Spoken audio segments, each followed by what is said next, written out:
62-ci sual. Assalamu alaykum. Sadiqa berishga aloqador bir necha hadis so'zlab bersangiz. Javob: Va alaykum assalom. Sadiqa qilishning fazilatlari ko'pdir.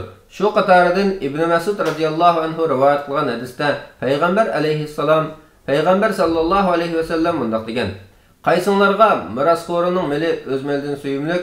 Bular: "Ey Rasululloh, har qanaqimizga o'zimizning meli suyumlik" degan edi.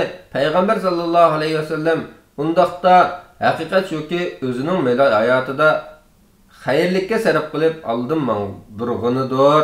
Mirosxo'rning meli bo'lsa, orqada qoldirib ketganidir dedi. Buxoriy 6442-hadis.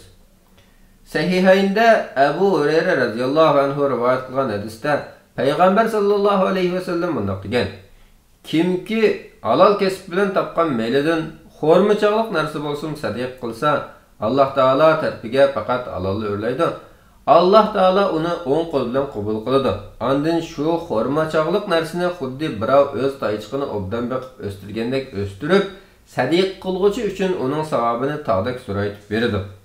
Buxoriy 1410-hadis, Muslim 1014-hadis.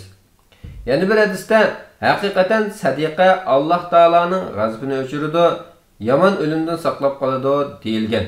Tirmiziy 664-hadis.